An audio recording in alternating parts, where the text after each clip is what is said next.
Happy 420, everybody. We are here live in Trenton, Bill and I, outside the State House, doing a little mingling with another podcast. And we've got Lefty with us, although he's on the right side of the camera right now, but that's okay. Lefty Grimes. There is no left and right. There's only an up or down. Yeah. Sam, you see the shirt he's got right here? You read that? Ignorance is no excuse. That's right. That's right. He's been running this podcast following cannabis for a long time. 6 years. 6 years, I heard. He's like our hero, Sam. We want to be like Lefty. Now, you guys are my hero. I'm telling you, all the patients that come here are heroes because we tell their story. And we have patients here with multiple sclerosis, with cancer, with all kinds of horrible diseases. And they come out here and they fight for their rights. We fought when Christie was coming here, and now we fight when Murphy is here. And it's been a long battle. It's finally going to be coming to a climax in a couple of weeks. And we're so happy to Thanks to you. finally get over this hump of our constitutional rights to grow cannabis, to use cannabis. I'm voting yes all the way. There's signs that we're giving out to people here. Vote yes. Next to the pizza that we brought you, there's some signs. Isn't that nice? How about that, Sam? We thought you guys were really stoned by now, but I guess you guys aren't really potheads. Or maybe you're a pothead. I am. You are. My crew is not. Okay. All my crew doesn't I'm just the know-nothing producer. I just produce. I support. I do my thing, and just make sure that you're on air. That's all. That's all I do. I have to do everything you do plus this. It's crazy. So it it's is like crazy. After November 3rd, maybe we'll bring Sam around a little bit. So, yes, we're all voting yes here. We want a constitutional right to grow cannabis. We want to fight for the working class to get these cannabis licenses that are going to be available come January. A lot of people will benefit from this. I agree. A lot of small businesses. I want to grow cannabis for myself, maybe for other people, maybe. Sure. If the price is right for a license, it should be free.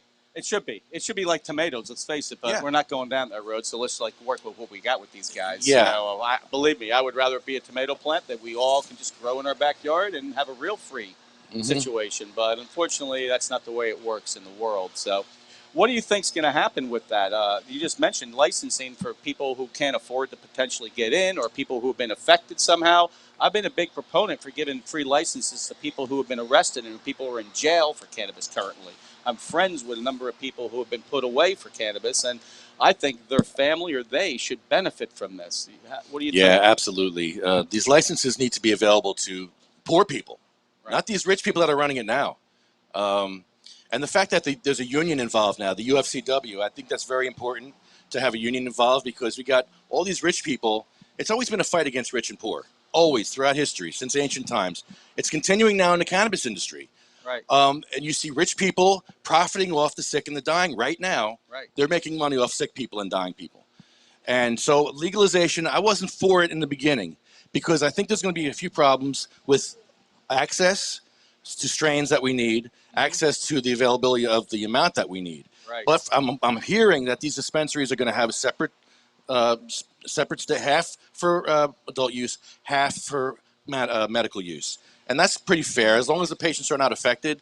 But in Colorado, there was lines around the block when they legalized it. And was this medical people who had to wait in line, or did they give the medical people a chance to get in the back door or something? That's what the meeting was about today, that they canceled. We were going to talk about the implementation of this and how are patients going to be affected by this law once they implement it. Right. Are we going to be affected? Like, is my strain still going to be available to me? Right. Am I still going to be able to get a quarter ounce of sour diesel that I need for my cancer? Right. Or no? Do I have to substitute or make do or compromise? So this was a meeting at the State House. I know about that a little bit. It was supposed to happen at 9:30 this morning, and they were going to have testimony from folks. Yeah. Why did they cancel that? I heard it was COVID, but people snicker when I say that. So I'm going to snicker. People are looking at me like, yeah, right, COVID. No. They just didn't want. Maybe they've already got what they're doing. They don't need to take any public input. Maybe they have a plan. Okay. That's funny. Come on. Look, I study a lot what's going on in the other states, and I've noticed that some of the other states, look at poor, Vermont. What is it, 5 years ago they voted it in? It's finally happening. Don't tell me that could happen in New Jersey, are you? It sounds like New Jersey. Sounds just like New Oh, Jersey. Sam, this is right up your alley. That Sam. Jersey's going to screw it up. What's going on? Jersey always screws it up. Are you kidding me? I mean, it goes with the legalized sports betting, right? They spend millions of dollars trying to legalize sports betting. And who was the first state to actually get it done? Delaware. Our friends at Delaware. All right. So, well, I'm hoping, Sam, and Lefty, that the state's been looking at all the other problems going on in all the other states. And you can look in Illinois and look at the problems they're having now with all the loose lawsuits. You would think that New Jersey's just not going to come put some shit out there that's going to be knocked down right away and be lawsuit heaven. You would think that they're going to do something where they're going to try and help some of the folks that are most affected by this.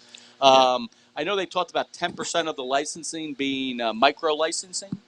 Yeah. Would that help the folks? Will people be able to get those? And they're also going to have 30% of the licenses are supposed to be for conditional. So if somebody's not ready to do it, maybe you think that'll actually happen? I'm putting myself on every list that they have available because I want a license. And I don't have $20,000. I don't even have $2,000. I got maybe a couple $100, if that, for a license. Right. Which may be fair, maybe not. I don't know. I paid $1,600 for my cannabis card. Wow. Is that for right? the right to smoke cannabis legally in New Jersey. It cost me $1,600. I had to wait a year from the time I started my doctor. I had to wait a year. Wow. Then I got my card. Thank God I didn't have 6 months to live with cancer, which some of the people do.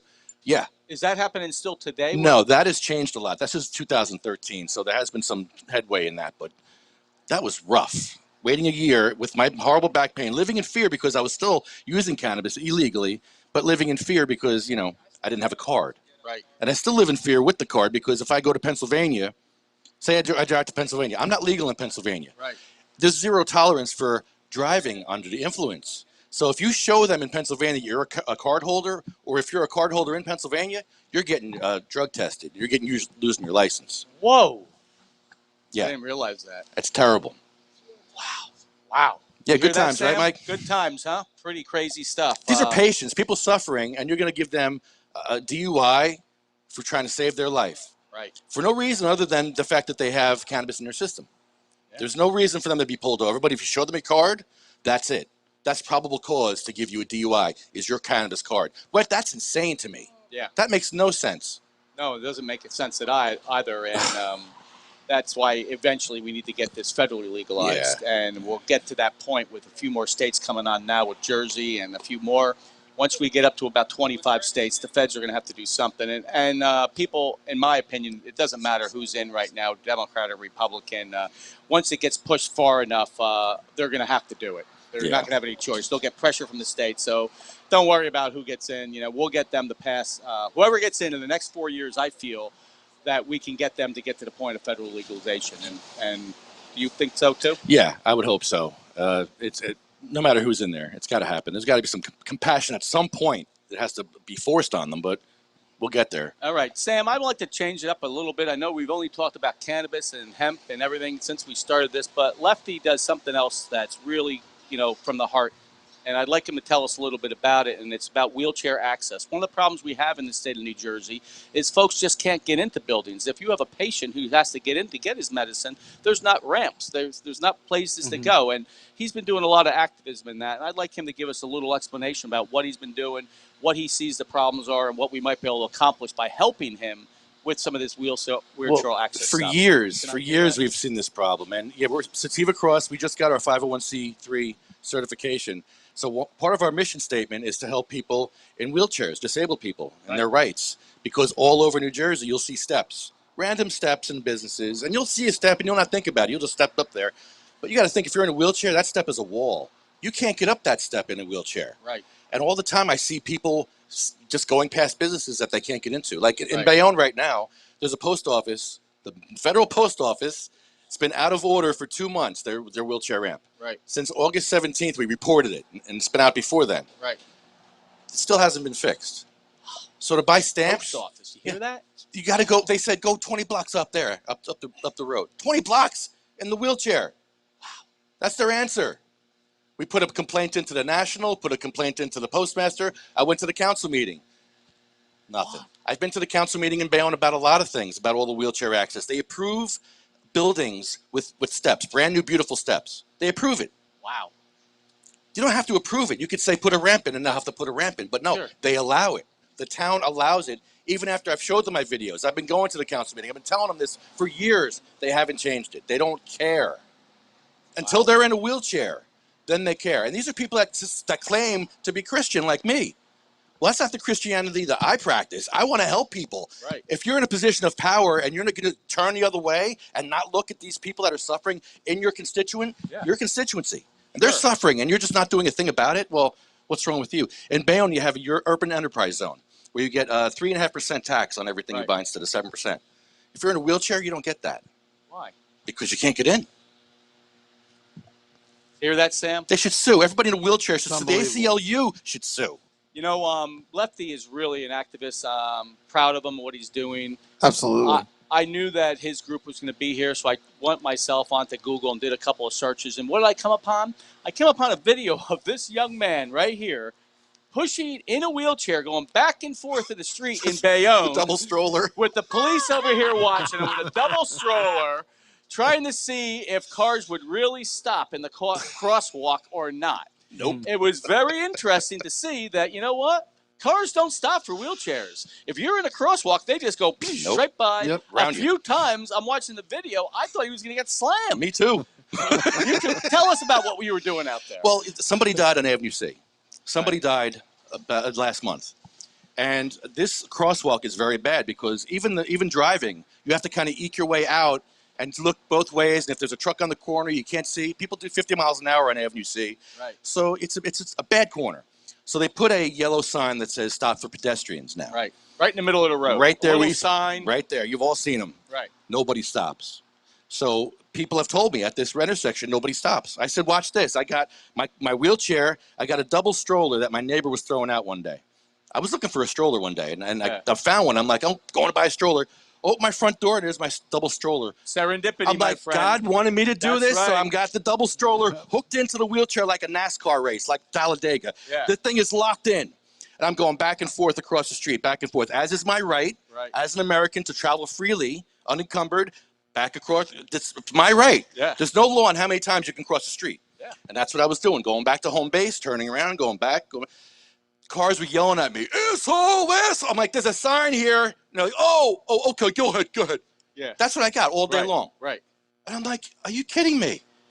So people are stopping because, that's a shit show. You want to hit this shit show? Go for it. Yeah. It's a double stroller. Go for it. I might put tomatoes in there next time. So if they do hit it, we might step it up a little bit. So the cops are helpful because a cop had his wife injured by a driver that was speeding in Bayonne. He was responsible for getting the light in on Avenue E at the crosswalk. He had a blinking light put in. I called the cop. We had a good conversation. He's going to try to help me to get a survey strip. The problem is, guess how much a traffic light costs in Bayonne to put a traffic light in? Take a wild guess. For the taxpayer. 50,000. For the taxpayer. 70,000. Come on. Higher. 100,000. Higher. Higher. So, one traffic light. Higher. One traffic light. Higher. I'm sure Sam and I can put it up for less than that. 180,000. Higher. I'm sure we could do it for cheaper than that. Higher. And you can Google this too. I've got a ladder. There's articles about this. I can order some lights from the internet. I'm sure we can put a light up. You want to do that one day? We can make some money. Light up? Let's make some money, bro. I'm down. Keep going. Come on, that would seriously. be terrific. We'll put 314,000. Try between 500 and 800,000. Wow. Whoa. Who's the contractor getting that bit? Can you job? imagine 500 to 1,800? Oh my God. Yeah. We pay for that. $500,000 just to put one light up. It's got Just a one light. Calibrated light. Wow. Yeah. Wow. That's unbelievable. And we have to pay for that. That's why we don't have lights everywhere. Unbelievable. It's shocking. I was shocked to hear that. That was pretty. Yeah, it was scary. What do you think about the talk I heard that they're going to forgive everybody who has a current marijuana conviction pending? If you've been arrested 6 months or 8 months ago and you're just waiting to see what they're going to do to you, that they're going to throw that out. You think that's true? I think that's going to happen. I think there's a bill in the Senate for that also. So it's got to happen. But what about those same people being allowed into the business? And anything about the prisoners? You hear anything about that at all? But the people have been busted for it, and they're sitting in there because of a joint. That's a shame. Yeah. That's where my biggest concern is. I'm very, very concerned about the people who have been affected that way, where their whole lives have been ruined. Mm-hmm. Their families are at home trying to deal with it. And we're going to make this legal. And even if people like you and I can get a license, I'd rather turn around and give it to one of them if I could. Yeah. They're the ones that really deserve it. And the growers, the illegal growers that know how to grow cannabis, can't legally grow it. Well, that was one of the things we've talked about before, Sam. I thought that would be a great idea that we go out there and say to Murphy and the whole crew, guys, we've got a lot of guys doing illegal grows right now. Let them come out of the closet. It'll help us stop the black market a little bit as well. Yeah. Everybody's worried the black market's going to keep going. How about if we say, all right, we know you've been doing black market for 20 years in your basement, but you know what? You're an expert. You can grow some medicine. Come on out. What strains you doing? We'll park you down, and we'll get you in the game. That way we won't have black market. That way we will have more strains for our medical patients to have, and we'll make New Jersey, the model for the rest of the country. That's right. We could do something like that because, Sam, the way I look at it is now I know people like Lefty Grimes and some of the other folks I've met here today. Yep.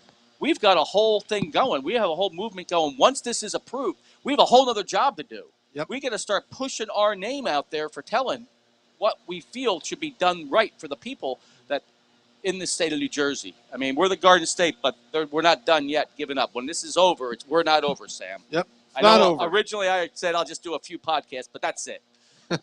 I'm going. I think we're going to steal you from Sam. I don't know. I'm going to steal you.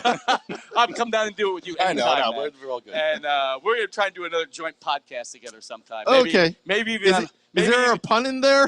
Trying to be funny? Hey, I got to talk to Johnny's Hemp Farm and see if we can get us all up there together. I think it'd be a nice time. Absolutely. But guys, I got to run. But All right, again, you. we are sativacross.com. We're 501c3. You can go there, sativacross.org.